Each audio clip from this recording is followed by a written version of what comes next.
Hello, everybody. Welcome back to Sorcery Part 2. It's been a while since I last played. A few weeks, probably. Looks like we were just about to leave the prison here. We had just entered the city. The old man is spry, despite his age, and is quickly far ahead of you. You seem to be forever rescuing old men. First from the tree outside Cantopani, and now from prison. It's pretty cool that they have that call back there. A junction. At the end of the yard, the road splits. Looking left, you see the guard lined up in rows running drills. Best not to head that way. To the right, the road leads towards the first buildings of Car. You can just see the old man disappearing off in this direction.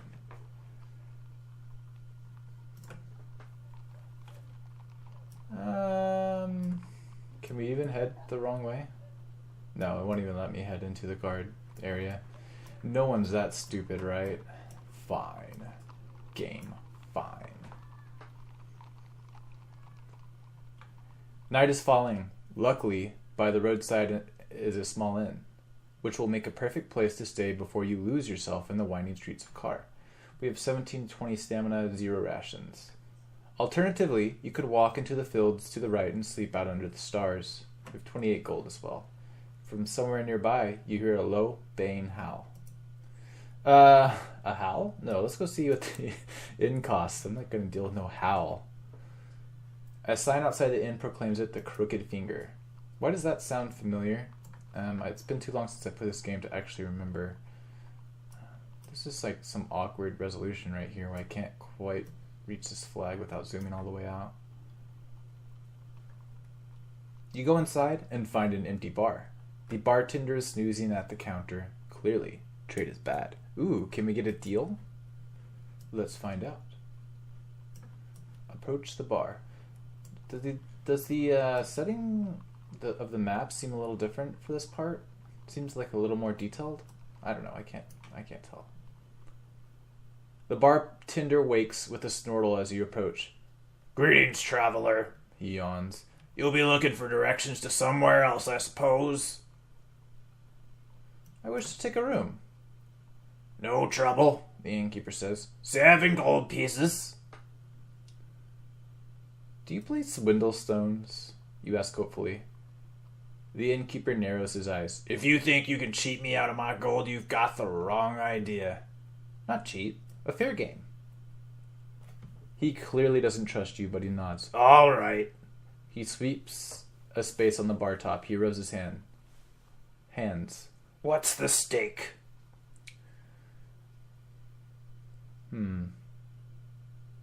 Let's bet an item. You look in your pack. So, He asks. what have you got?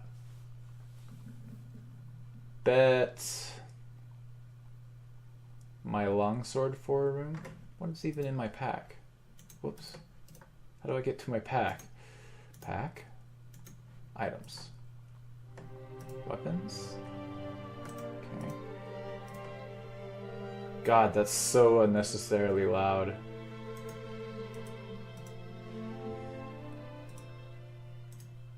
I don't quite get the bet 4 gold pieces. Or bet my longsword. Let's bet my longsword. I'm going to win, so it doesn't matter. Okay, I wanted to read that. I bet this, you reply, lifting the longsword and placing it on the bar top. The innkeeper lifts the longsword and turns it over in his hands. Very well, He says. if you win, you can stay here for free. Sound fair? You nod. The innkeeper counts out 5 dice and waves at you to bid. It's cool, we're going to win this. It's all good. I don't remember how to play, by the way. Just thought I'd let you know that before I... How do you do this again? No. Hello? Arrows? Ah, there we go. You do 1 1, 2 1, 2 1. Okay, there we go. So we have 2 3s. What we're gonna want to do here is bet. Man, I hate going first. Let's bet 1 3. Or should I go for 2? Let's go for 1. Well, a slow night tonight, that's all. 2 2s. And then I'm going to bet 3 3s. Surely he has a 3, right? Grumph. Welcome to Lower Car, the poor end of a poor city port. Not many people around here can afford to drink or gamble, so he just needs to have 1 3, and we're good. Hell yeah! Gotcha, bitch. Every time I win. What's with the... Did I fuck up the resolution somehow? Look at all those shits being cut off and all that. Alright, let's see what we got here. Played him like a fiddle, I did. So this time, we're going to bet 3 3s again. Stay safe. You don't think I know that? If the guard don't stand down, I'm finished. Call. Reveal dice. Got you again, bitch. I hope I get to beat him with 3s every single time. That'd be great. 3 3 2 2.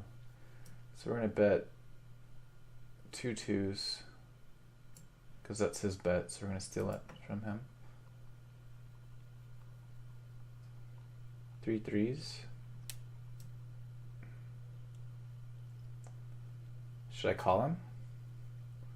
He has 3 dice. He just needs to have 1 3. God, I can't believe it bet on 3s. That's annoying. That means he likely has it. Let's go with 4 3s. I think that's a good bet. He's going to call, of course. 5 3s. Alright, we got to call that. Am I supposed to be reading this? I don't know. I'm playing the game. Leave me alone. Haha, I got him again, you little fucker. 5 3s. Man, this game's easy. Is he going to accuse me of cheating? 1 2 3 4. This makes me think 5, but... So he has 2 dice. He has 1 1. We have 2 1s. So let's bet 3 1s? Humph. Call, partner. 1 again. Man, I'm good at this game. So now he has 1 dice. Should I lose 1 just to make him feel good? Let's just go for it right out the gate. See if we can let him win 1. 3 4s. Ha ha! Call! Haha, what a bitch. You lost every single time. I win, don't I? You pick the longsword up off the bar top once more with great relief. The room is mine? He nods grudgingly. I was unlucky. It happens. He says, you want another try? I don't really, but maybe I can win something. Let's see. You tap the counter. He grins. What shall we bet this time? Bet 7 gold pieces? An item?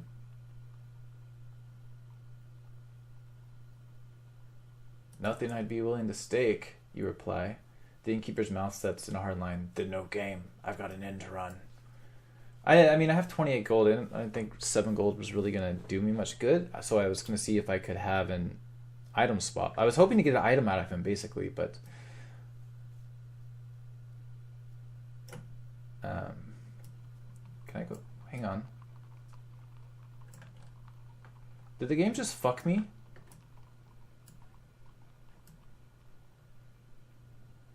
Wait, no, I got a free... What the fuck, game? Oh my god. We have to rewind right there. That's really annoying. Luckily... Oh my god, do I have to replay that? God damn it. That's so fucking dumb. Alright, we have to do this again. I'll probably cut this out. God. Fucking shitballs. Alright, so I'm back. I bet the cost of the room instead of getting the room for free, so I still get the room for free. I just risked gold instead. He did end up winning in 1 round because I tried to go through too quickly. Stupid, so I had to play it twice. This game. You hand over 7 gold pieces. The man shows you upstairs to a room. It seems clean enough. There are no rats on the bed, and the linen seems to have been washed at least once this month.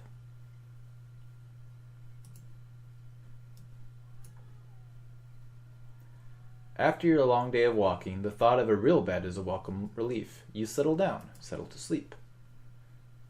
You settle quickly onto the straw mattress. The sounds of the city drift to you on the night air, shouts and screams, and the occasional distinct howl. What's with the howling? You doze fitfully. Dream. Your dreams, when they come, are of the wall, like a towering monster drenched in moss and slime. The gate is wide open. The gate, it's wide open wall. Okay, whatever. Meanwhile, the one-armed prisoner throws the knuckles of his missing hand onto the bench over and over, calling endlessly to himself. And it is as though you can see the crown, sitting in the dust on the far side of the north gate, so close and yet out of reach. All right, let's get going. You feel better for your night's rest. Going downstairs, you find the bartender miserably counting coins on the bar. Need anything? He asks hopefully. Provisions. The innkeeper shakes his head. I don't have any food. Try the Flayer's hut. Middle road, up through the fields. He does a good stew. You thank him and take your leave of the inn. What kind of bar doesn't have any food? Come on now. To the road! Outside, the air tastes fresh. It has rained a little overnight. A little distance from here, a busy crossroad marks the start of the city. We haven't even made it into the city yet. Following the track for a few minutes, you reach a junction where 3 roads begin. These are the outskirts of Kar. Huts huddle like beggars on either side of the tracks leading uphill into the city port. Pause to look around. It must be clear to everyone around that you are a stranger in these parts. The city's inhabitants, a multitude of malevolent creatures who would kill for the laces of your boots, turn to watch you as they pass. You are sport, a figure to be jostled and robbed, and one who will most likely fall prey to the strange, elaborate system of traps laid across Kar by the early settlers to protect themselves from one another. It's an interesting reason to lay traps, isn't it? There are more people here than you've seen in a long time. You cast an eye across the faces, wondering if you can tell the good honest souls from the thieves and the murderers. Look left. To the left, you see a group of scruffy youngsters walking up the road with packs on their backs. Scruffy youngsters, no thank you. To the right, the track heads towards fields. A hut stands proud a little further on. Look ahead. Ahead is the main road into the center of Kar, its surface rutted from cartwheels. Further in the distance, you see fields. This is the route taken by supply wagons to the docks. The business of this place is confusing, but you will have to simply strike out. The north gate awaits. Just at that moment, a cart rolls down the road from the right and careens around the corner to take the main track ahead. On its back are stacked several crates. One teeters for a moment, then falls near your feet, its lid cracking open. Look in the crate. Kneeling down in the mud, you prise open the crate with your fingers. Inside is a pile of smashed bottles. Thick purple liquid swills about, littered with shards of glass. There are perhaps 4 bottles still intact, but you recognize the smell. It is Blimberry, a potion with many healing properties. Take 2. You take 2 of the bottles, wipe them down as best as you can on the grass nearby, and put them into your pack. A lucky find indeed. Blimberry juice will heal you, and will also do for a meal. Okay, do we want to go into the city? Do we want to go to the Scruffy Youth Road? Or do we want to go down here to the hut? Festival of Thieves. I don't know if I really want to go... It does say festival, but it also says of thieves. Whoops. What happened? Okay, that was weird. Let's take a bigger look on the city. So if we go down here, we're going to end up in Dwarfton. If we go down here, we're going to end up to the city anyways. If we go up here, we just go straight through the city. Mansion Row. How do we get over? Oh, there's a bridge up here. And then, of course, the North Gate. Necropolis, Gardens of Briar, Fallen Corridor. This is the place we don't want to go. I can tell you that right now. Let's go to the Festival of Thieves. Let's see what that's all about. I can be a thief if I really need to be. Turn right. You head right along a wide track until you reach a large hut. It is the only building on this path that is still standing. Either side are empty plots, once the houses of the farmers who planted the fields to the north. They are now collapsed and thick with gripweed. It seems that here, in the shadow of the city wall, is not a place people choose to live. Look at the remaining hut. By the side of the door to the hut is a sign. Delicately painted Chainmaker. The door is just a crack ajar, and from within you hear a gentle tinkling sound, metal on metal, as though a creature in a chainmail dress was endlessly pacing the floor. No, I'm pretty sure it's someone making chains, but sure, let's listen at the door. You pause a moment longer and listen closely to the door, but there are no voices or footsteps from within, just the sound of the chains. Make a move, I guess. There are several places you could go next. Let's go check out the Chainmaker. Why not? You push open the hut door and enter. It is dark inside. The floor is sawdust, and the air smells of oil, polish, and burnt metal. From the ceiling, hanging like ivy, are metal chains of all lengths and thickness. Some suitable for machinery, some for oxen, and some for arms and feet. The chains shift and whisper to themselves. There seems to be no one here. There is another room beyond, its doors hanging open. Call out a greeting. Hello? Is there anyone there? You call. There's a shuffling beyond the far door, and then a figure emerges. It is the Chainmaker. He's a Sven, one of the race of man-orcs from the village of Torpani. You what? He replies gruffly. You want chains? Look for a chain to buy. Sure, why not? You look around the shop, chain after unremarkable chain, but then one stands out. A short length of silver, which seems to move more energetically than those swaying on either side. The chainmaker nods. Good chain, he says. Magic chain. What does it do? You ask. Magic, the stubborn creature replies. Probably a spell, I assume, so we're going to want to try to get it. How much does it cost? You ask. He sizes you up, thinking you must be wealthy. It's 5 gold pieces. I'll buy it. You hand over the 5 gold pieces he wants and take the chain. It is clearly enchanted.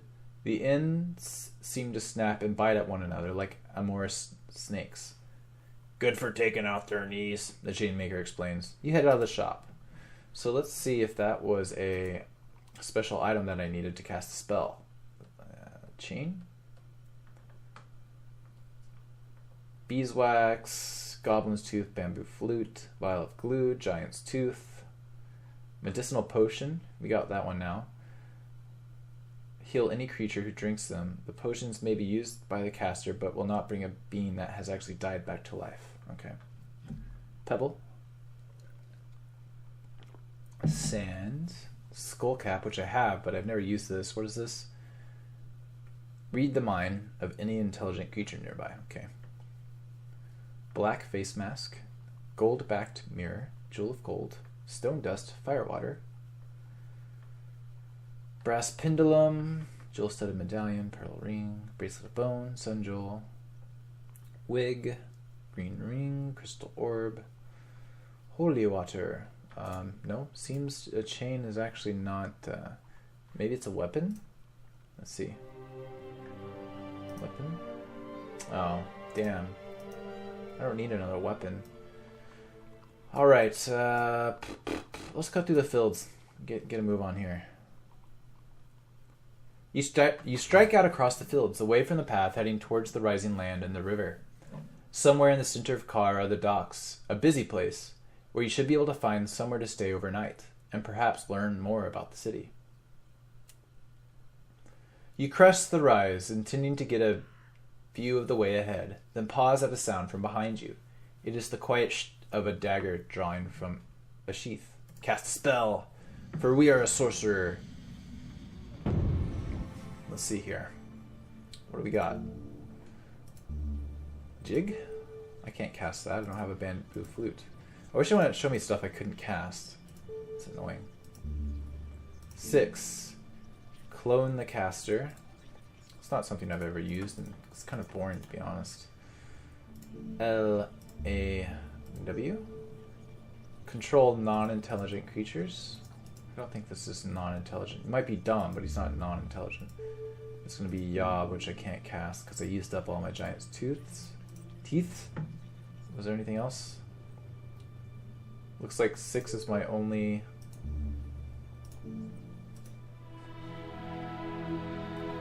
You cast the spell, and 5 clones step out from behind you on either side. You hear whoever it is behind you gasp with horror, and then you hear their footsteps running off through the fields. Alright, we scared them off with 1 stamina. That's pretty good. Alright, guys, I think we're going to leave it for this episode. For the next one, we will check out the Festival of Thieves, which just sounds amazing and horrifying at the same time. It's going to be great. Anyways, guys, thanks for watching. I will see you next time. Bye.